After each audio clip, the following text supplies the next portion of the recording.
Jai Hind students, class 12. Today I am going to start your new chapter, that is chapter number 6, and the chapter is molecular basis of inheritance. इसके पहले हमने chapter number 5 complete किया. It was a lengthy chapter, but I have tried my best to make you easy to access this chapter and understand that chapter. Okay, that was variations, principles of inheritance and variations. देखिए, जो आपका chapter 5 था उसमें हमने genetics की शुरुआत की. मतलब जेनेटिक्स जो आपका चैप्टर है, टॉपिक है, फील्ड ऑफ स्टडी है, वो कैसे उसकी शुरुआत हुई, मेंडल ने कैसे उसकी नींव डाली, जेनेटिक्स के बारे में सोचा गया कि कुछ ऐसा मटेरियल है जो कि हमारे कैरेक्टर को इनहेरिट करता है. मेंडल उसको कम्प्लीटली डिफाइन नहीं कर पाए, उसके फिजिकल प्लेस को हमारे बॉडी में नहीं बता पाए कि ये जो फैक्टर या जो उन्होंने कहा था कि ये फैक्टर रिस्पॉन्सिबल है हमारे ट्रेट के लिए, उसका वो फिजिकल स्पेस नहीं बता पाए. लेकिन फिर बाद में फेडरिक के द्वारा और बहुत सारे साइंटिस्ट के द्वारा, जिसमें आपने इस चैप्टर में पढ़ा भी होगा, Sutton Boveri, Carl Correns, Charmak, Hugo de Vries, all these scientists, Frederick, all these scientists worked in the field of genetics and cytology also. और धीरे धीरे टेक्निक का डेवलपमेंट हुआ, इंस्ट्रूमेंट डेवलप किए, हम लोग सेल के बारे में जानना स्टार्ट किए, माइटोसिस मेयोसिस जाने, फिर ये देखे कि ये जो पूरा जीन जो है वो क्रोमोजोम से रिलेटेड है. ये जीन कुछ और नहीं, क्रोमोजोम का ही पार्ट है, क्रोमोजोम ही है, क्रोमोजोम का वो पार्ट है जो कि एंजाइम्स को सिंथेसिस करता है, अपने आप को एक्सप्रेस करता है. फिर हमने एक्सपेरिमेंट के दौरान ये तो पता कर लिया कि ये क्रोमोजोम ही है जो कि रेस्पॉन्सिबल है हमारे इनहेरिट कैरेक्टर को कैरी ऑन करने के लिए, हमारे ट्रेड्स को, जेनेटिक ट्रेड्स को कैरी ऑन करने के लिए. फिर इस क्रोमोजोम का हमने कंप्लीट स्टडी मियोसिस और माइटोसिस सेल डिवीजन में उसका मूवमेंट कर लिया था. ओके, जब सेल डिवीजन की कंप्लीट स्टडी हुई, न्यूक्लियस पूरा डिस्कवर हो गया, उसके अंदर क्रोमोजोम प्रेजेंट है ये डिस्कवर हो गया. सेल डिवीजन के दौरान ये क्रोमोजोम ही डबल हो रहे थे या फिर सेपरेट हो रहे थे. फिर हमारे गैमेट्स में ये क्रोमोजोम नंबर ही हाफ हो रहे थे. फिर जाइगोट में ये क्रोमोजोम नंबर ही हाफ दोनों पेरेंट का गैमेट का, मेल गैमेट और फीमेल गैमेट मिलके ये दोनों पेरेंट के गैमेट ही तुम्हारे जाइगोट में फिर से ये number complete deployed number establish कर रहे थे. और ये सारे चीज़ जो था तुम्हारा वो क्रोमोजोम से रिलेटेड हुआ. तो क्रोमोजोम को मान लिया गया कि chromosome is the main hero of the chapter. अब हम इस चैप्टर में क्या करेंगे, क्या पढ़ेंगे, उसका मॉलिक्यूलर बेसिस पढ़ेंगे. एक कह सकते हैं हम लोग उसकी केमिस्ट्री पढ़ेंगे, जो केमिस्ट्री मेंडल नहीं बता पाए थे.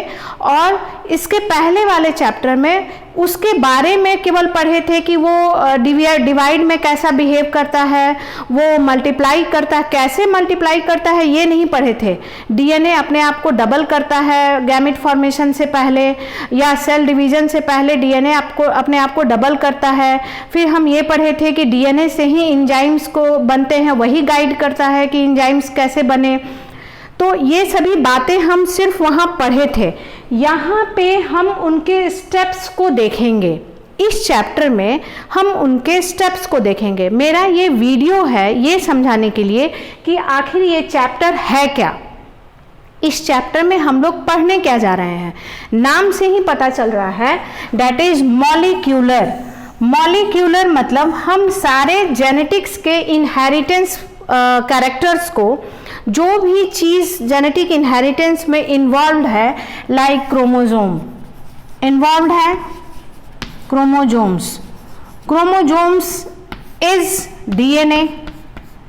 जब ये DNA he several level of packaging करता है, बहुत सारे लेवल पे इसकी पैकेजिंग होती है, तो last structure condensed form chromosome बनता है. और इसी डीएनए का एक्टिव पार्ट है जीन. ओके, फिर हम बार बार पिछले चैप्टर में पढ़े कि ये डीएनए सेल मेयोसिस के दौरान या माइटोसिस के दौरान, कह सकते हैं सेल डिवीजन के दौरान, अपने आप को डबल करता है। अमाउंट को अगर 2C है तो बन जाता है 4C, अमाउंट को डबल करता है। तो इस चैप्टर में हम पढ़ेंगे कि ये कैसे अपने अमाउंट को डबल करता है। सबसे पहले पढ़ेंगे कि ये खुद बना किस केमिकल से है। ओके, मॉलिक्यूलर मतलब अब यहाँ मॉलिक्यूल लेवल पे जाएंगे, इसके केमिस्ट्री में जाएंगे कि ये बना केमिकली कैसे है। आज at the present time we are highly advanced and highly techniqued. आप अभी के क्लासरूम, अभी जितना डिजिटलाइजेशन और अभी हम लोग जितना टेक्निकली एडवांस हो गए हैं, उस वक्त इतने टेक्निकली एडवांस नहीं थे। और आज हम इस स्टेज पे हैं जहां हम अपने 46 जो हमारा क्रोमोजोम्स हैं, वो पूरे 46 क्रोमोजोम्स के बारे में हम जान रहे हैं कि ये सारे क्रोमोजोम्स कैसे हैं, क्या हैं, कहाँ हैं, कौन से जीन्स कहाँ सिचुएटेड हैं, कौन सा जीन कौन सा एंजाइम बनाता है, कहाँ म्यूटेशन होगा तो प्रॉब्लम होगा। Even we are on the stage that we can change the chromosome also, we can do the gene therapy. हम लोग जीन लेवल पे जाके किसी डिजीज़ को अब ठीक कर सकते हैं, इतना हम लोग एडवांस हो चुके हैं। तो आखिर ये एडवांसमेंट कैसे हुआ? डे बाय डे और ग्रेजुअली हुआ। तो सबसे पहले तो हमने जेनेटिक्स के प्रीवियस नेचर को जाना फर्स्ट चैप्टर में, that was principles of inheritance and variation. हम लोग ये जाने कि ये रेस्पॉन्सिबल है हमारे वेरिएशन के लिए। अब इस चैप्टर में हम जानेंगे ये कैसा है, कैसे बना है, केमिकली कैसे बना है, ये अगर रेप्लिकेट करता है तो कैसे रेप्लिकेट करता है, ये अगर इंजाइम्स या प्रोटीन्स को बनाता है तो कैसे प्रोटीन इंजाइम्स को बनाता है, हमारा कभी कोई कैरेक्टर एक्सप्रेस होता है, कभी नहीं होता है, कभी कोई इंजाइम्स बनते हैं, कभी उसकी ज़रूरत नहीं होती है तो नहीं बनते हैं। तो ये हमारा बॉडी कैसे कंट्रोल करता है कि ये जीन कब एक्सप्रेस होंगे, नहीं होंगे।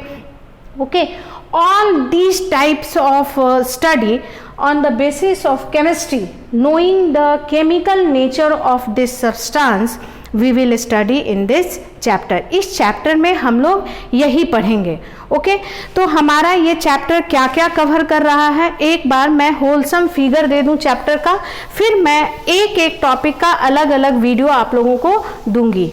ओके, ईच एंड एवरी जितने टॉपिक्स लिखे हुए हैं वो सारे टॉपिक्स का अलग अलग वीडियो मैं आपको देकर समझाऊंगी। आज मैं ये समझा रही हूँ कि इस चैप्टर में हमें इतने टॉपिक्स पढ़ने हैं and you must get an idea about this topics, how lengthy this chapter is and how hard it is going to be, long it is going to be, but I will try my best in the same way of chapter 5 that I will make you understand this chapter in a easy manner, step by step manner. लेकिन जान लें पहले कि इस chapter में हमें पढ़ना क्या क्या है। इस चैप्टर में हमें पहले पढ़ना है डीएनए क्या है, ओके, आरएनए क्या है, न्यूक्लिक एसिड मीन्स क्या है। जैसा कि हम लोग क्लास 11th में से मैं सजेस्ट करूंगी कि आप लोग क्लास 11th का बायोमॉलिक्यूल्स में न्यूक्लिक एसिड एंड प्रोटीन को एक बार फिर से पढ़ लें इस चैप्टर को स्टार्ट करने से पहले, न्यूक्लिक एसिड एंड प्रोटीन्स को, क्योंकि हमारा जो इंजाइम्स जो कैरेक्टर एक्सप्रेस होता है वो इन फॉर्म ऑफ इंजाइम्स होता है और इंजाइम्स मोस्टली क्या है, प्रोटीन्स हैं। तो प्रोटीन के स्ट्रक्चर को हमको जानना होगा कि आखिर प्रोटीन कैसे बने होते हैं, तो इस चैप्टर में यूजफुल है। उसके बाद ये पूरा चैप्टर ही हमारा न्यूक्लिक एसिड पे डिपेंड है जो कि हमारे कैरेक्टर को कैरी करता है। The chromosomes are nucleic acid. Really, the chromosomes are nucleic acid in nature. Chemically, they are nucleic acid. ये जो molecular basis है, जो chromosomes हैं, वो chemically क्या है, nucleic acid हैं। ये क्या है, न्यूक्लिक एसिड। तो थोड़ा बहुत हमें आइडिया जो है, थोड़ा बहुत नहीं, एक्सप्लेनरी वे में हमें आइडिया है न्यूक्लिक एसिड के बारे में क्लास 11th में कि ये न्यूक्लिक एसिड क्या है। एक पॉलीन्यूक्लियोटाइड है, polynucleotide, this is nucleic acid is, वो पॉलीन्यूक्लियोटाइड एक न्यूक्लियोटाइड से बना हुआ है। उसके एक न्यूक्लियोटाइड को अगर हम लोग देखेंगे तो वो किससे बना हुआ है, means nucleic acid is polymer of polymer of nucleotides, polymer of nucleotides. Okay, इसका मतलब इस न्यूक्लियोटाइड्स के बहुत सारे पॉलीमर मिलने पे, बहुत सारे न्यूक्लियोटाइड्स मिलने पे ये न्यूक्लिक एसिड बना। और ये न्यूक्लिक एसिड ही क्या है, हमारा क्रोमोजोम, आरएनए, डीएनए जो है वो न्यूक्लिक एसिड इन नेचर है। जैसे हमने बायोलॉजी में पढ़ा है, सेल बायोलॉजी में, कि हमारा सेल वॉल किस नेचर में है, फॉस्फोलिपिड नेचर में है। हमारा एंजाइम्स किस नेचर का है, मॉलिक्यूलर इसका नेचर क्या है, केमिकल नेचर क्या है एंजाइम्स का, तो प्रोटीनस हो सकता है, स्टेरॉयडल हो सकता है। तो उसी तरह यहाँ पे चूंकि ये इनहेरिटेंस चैप्टर ही है, तो इनहेरिटेंस किससे होता है, क्रोमोजोम से। तो ऑफ कोर्स पहले हमको, और ये क्रोमोजोम केमिकली न्यूक्लिक एसिड का बना हुआ है, तो हमें न्यूक्लिक एसिड का केमिकल नेचर पूरा पढ़ना होगा कि ये न्यूक्लिक एसिड क्या है। इसका मैं नेक्स्ट वीडियो में बनाऊंगी डिटेल में। उसके बाद हमें पढ़ना है कि ये डीएनए ही हमारा जेनेटिक मटेरियल है और ये हमारे जेनेटिक इंफॉर्मेशन को कैरी करता है। ये कैसे इसकी खोज हुई, केमिकली कैसे प्रूव हुआ, एक्सपेरिमेंटली कैसे प्रूव हुआ कि नहीं लिपिड हमारा जेनेटिक इनहेरिटेंस को कैरी नहीं करता है, प्रोटीन कैरी नहीं करता है, कौन सा केमिकल सब्सटेंस कैरी करता है, तो न्यूक्लिक एसिड कैरी करता है। ये कैसे पता चला, फिर हम लोग उसको पढ़ेंगे, उसके एक्सपेरिमेंट्स एंड रिलेटेड साइंटिस्ट को पढ़ेंगे। फिर हम पढ़ेंगे कि न्यूक्लिक एसिड हमें पता है दो तरीके के होते हैं nucleic acid, DNA and RNA. तो भाई डीएनए एंड आरएनए में क्या डिफरेंस हुआ, पहले डीएनए आरएनए कब हुआ करता था, RNA and DNA are two types of nucleic acid. इस दोनों में क्या डिफरेंस है, ये दोनों ही जेनेटिक मटेरियल हैं, तो क्यों ये एडवांस ऑर्गेनिज्म में जेनेटिक मटेरियल नहीं है, क्यों डीएनए ही एडवांस में जेनेटिक मटेरियल है। पहले के समय में कुछ वायरस के पास आरएनए एज जेनेटिक मटेरियल था, अभी भी है, कोरोना वायरस का जेनेटिक मटेरियल आरएनए है। तो क्यों हम लोग, हमारा जेनेटिक मटेरियल आरएनए से डीएनए की ओर शिफ्ट हुआ, ये हम लोग इस आरएनए वर्ल्ड में पढ़ेंगे कि पहले का जो हमारा वर्ल्ड था, एंशियंट वर्ल्ड था, वो आरएनए का था। मीन्स उस समय जो एंशियंट लिविंग ऑर्गेनिजम्स थे वो आरएनए उनका जेनेटिक मटेरियल था, लेकिन धीरे धीरे हम लोग डीएनए पे शिफ्ट किए। क्या कारण था, एक्सपेरिमेंटली किसने प्रूव किया, ये सभी इस टॉपिक में हम लोग आरएनए वर्ल्ड में पढ़ेंगे। फिर हम पढ़ेंगे रेप्लिकेशन। रेप्लिकेशन में हम पढ़ेंगे कि बार बार जो पिछले चैप्टर में और हम लोग पढ़ते आए हैं कि डीएनए अपने अमाउंट को डबल करता है, क्रोमोजोम अपने अमाउंट को डबल करता है। तो कैसे करता है, the process of doubling it's amount, that is replication. Process of doubling the amount of nucleic acid, that is called replication. वो रेप्लिकेशन कैसे होता है वो हम लोग पढ़ेंगे स्टेप बाय स्टेप। फिर जो डीएनए है वो हम पिछले चैप्टर में पढ़े हैं कि ये डीएनए हमारे एंजाइम्स को कंट्रोल करता है, लेकिन एक बात जान लेंगे कि ये डीएनए डायरेक्टली हमारे एंजाइम सिंथेसिस को कंट्रोल नहीं करता है। ये जो डीएनए जो है ना वो सुपर हीरो है, ये डायरेक्टली अपने काम को नहीं करता है, ये अपने लिए स्टेफनी रखा है। This DNA is the hero, super hero, और ये डायरेक्टली ऑर्डर नहीं देता है। ये ऑर्डर जो जीन एंजाइम्स के फॉर्मेशन का जो ऑर्डर देता है वो वाया आरएनए देता है। RNA is the stepney of DNA. ये जो एंजाइम्स या जो हमारे ट्रेट का ये इंफॉर्मेशन कैरी करता है, वो ये इंफॉर्मेशन जो है पहले आरएनए को ट्रांसफ़र करता है कि मेरा ऑर्डर ये है, सेल में ये काम होना चाहिए, सेल में ये एंजाइम्स अभी बननी चाहिए। तो ये डायरेक्ट सेल को ऑर्डर नहीं देता है, ये सबसे पहले अपना आरएनए बनाता है। So this formation of RNA, the process is called transcription. इसको क्या कहेंगे, ट्रांसक्रिप्शन। सभी बातों को हम लोग धीरे धीरे अलग पढ़ेंगे, अलग अलग। और ये जो डीएनए अपने आप को रेप्लिकेट कर रहा है, दैट इज कॉल्ड, अमाउंट को डबल कर रहा है, दैट इज कॉल्ड रेप्लिकेशन। इसको क्या कहेंगे, रेप्लिकेशन। फिर डीएनए आरएनए को बना रहा है, ये आरएनए सेवरल टाइप्स के बनेंगे, एमआरएनए,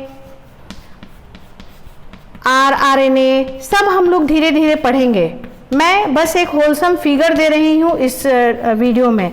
tRNA, इतने टाइप्स का RNA ये जो DNA बनाता है, और सारे टाइप्स के RNA का अलग अलग रोल है हमारे सेल में। तो इस प्रोसेस को कहते हैं ट्रांसक्रिप्शन, जो कि हम लोग इसमें पढ़ेंगे। फिर ये जो RNA है वो तुम्हारा प्रोटीन बनाता है। ओके, ये प्रोटीन तुम्हारा जिस प्रोसेस से बनाएगा, that process is called translation. इसको कहते हैं ट्रांसलेशन। मीन्स डीएनए अपने अमाउंट को डबल करता है, that is called replication. DNA फिर आरएनए को बनाता है, that is called transcription. RNA जो है वो प्रोटीन को बनाता है, जो कि हमारा ट्रेट है, हमारा एंजाइम है, that the whole process, this process is called translation. Okay, अब ये आरएनए में आखिर क्या है, कैसे ये प्रोटीन के अमाइनो एसिड सीक्वेंस को गाइड कर रहा है, क्योंकि प्रोटीन क्या है, प्रोटीन अमाइनो एसिड से, पॉलीपेप्टाइड से बना हुआ है, पॉली अमाइनो एसिड से। तो आखिर जो आरएनए जो है वो किस प्रोटीन को बनाना है, वो कैसे बनाएगा, उस प्रोटीन के कंस्टिट्यूएंट अमाइनो एसिड को लाएगा। जैसे amino acid 1A, A2, A3 से ये बना हुआ है ये प्रोटीन। ओके, तो ये आरएनए के पास ये इंफॉर्मेशन होना चाहिए कि ये कब किस अमाइनो एसिड को लाकर इससे अटैच करेगा ताकि ये प्रोटीन बने। तो ये जो फंडा है समझने का कि ये आरएनए कैसे अमाइनो एसिड, एक आरएनए जो है, आरएनए का कैसा कौन सा सीक्वेंस एक अमाइनो एसिड को गाइड करता है, that is called as codon, जो कि हम लोग यहाँ पे आके जेनेटिक कोड एंड कोडोन में पढ़ेंगे। Then we will read this process translation. अब ये प्रोटीन तो बन गया, ओके, लेकिन हमें पता है कि हर वक्त हमें किसी एक पर्टिकुलर प्रोटीन की ज़रूरत नहीं भी होती है, एंजाइम्स की ज़रूरत नहीं भी होती है। और जैसे रेस्पिरेशन में जितने हमारे एंजाइम्स हैं उसकी ज़रूरत तो हमेशा होगी, कभी भी कि हमारे रेस्पिरेशन का कोई एंजाइम्स अगर स्टॉप कर गया तब तो हमारी डेथ हो जाएगी। तो आखिर कैसे गाइड होता है कि कौन सा एंजाइम्स कब बनेगा, कौन सा एंजाइम कब नहीं होगा, means expression of gene, expression of gene कैसे रेगुलेट होता है हमारे बॉडी में, उसका एक बहुत ही अच्छा एग्जाम्पल बैक्टीरिया का लैक्टोजोप्रोन पढ़ेंगे हम लोग, लैकोप्रोन, उसके रेगुलेशन का एग्जाम्पल पढ़ेंगे in the regulation of gene expression. उसके बाद हम लोग पढ़ेंगे ह्यूमन जीनोम प्रोजेक्ट, जिसमें ये जानेंगे कि हमने अपने पूरे 46 क्रोमोजोम्स को, एक प्रोजेक्ट लॉन्च हुआ था आज से 90s वाले सालों में, कि हमें अपने पूरे क्रोमोजोम्स की स्टडी कर डालनी है। दैट इज़ हमारे में 46 नंबर ऑफ क्रोमोजोम्स हैं, तो हमें पता होना चाहिए कि कौन सा क्रोमोजोम कैसा है, कहाँ है, कितना बड़ा है, साइज़ क्या है, उसमें जीन्स कितने हैं, एक्टिव जीन्स कितने हैं, उसमें इनएक्टिव जीन्स कितने हैं, कौन सा क्रोमोजोम छोटा है, कौन सा जीन सबसे ज़्यादा प्रोटीन बनाता है, means each and everything about our genome. ये एक प्रोजेक्ट लॉन्च हुआ था और हम लोग ये प्रोजेक्ट कर डाले हैं। अभी हमारे लेबोरेटरी में ये प्रोजेक्ट के सारे रिजल्ट जो हैं वो प्रेजेंट है, और इस बेसिस में हमने काफ़ी एडवांस और न्यू टेक्निक्स, जीन थेरेपी वगैरह डेवलप किया, और अभी हम लोग जेनेटिकली बहुत आगे हैं ड्यू टू दिस प्रोजेक्ट। तो उस प्रोजेक्ट के कुछ हम लोग मिनट्स को पढ़ेंगे, कुछ मेजर पॉइंट्स को पढ़ेंगे कि उस प्रोजेक्ट से हमें क्या पता चला। उसके बाद हम लोग इसमें एक और प्रोजेक्ट पढ़ेंगे राइस जीनोम का भी, जो अभी नया सिलेबस में ऐड हुआ है पिछले साल से।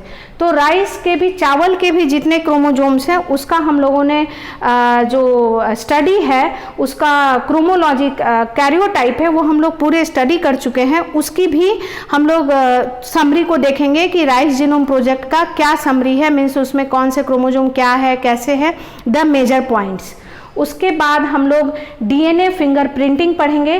डीएनए फिंगरप्रिंटिंग में मीन्स हम लोग जो ये डीएनए का यूज करते हैं किसी इंडिविजुअल को पहचानने के लिए क्राइम साइट में, फॉरेंसिक साइंस में, कैसे हमारा क्रोमोजोम, जैसे हम में भी 46 नंबर ऑफ क्रोमोजोम है और आप में भी 46 है, लेकिन हम कहाँ पे डिफर करते हैं, आप और हम, चाहे आप, हम और दूसरा, हर आदमी इंडिविजुअली क्रोमोजोम लेवल पे कैसे डिफर करता है, ये हम लोग पढ़ेंगे, और उस डिफरेंस को यूज करेंगे इस डीएनए फिंगर प्रिंटिंग में।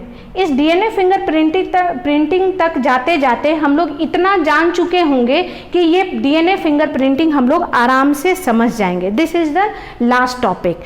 सो In this video, I have given you the wholesome idea of molecular basis of inheritance. What we are going to study in this video, in this chapter, how many topics we have to study, and concluding that everything will be related to the molecular level. And what is molecule? It is the chemistry part of the biology.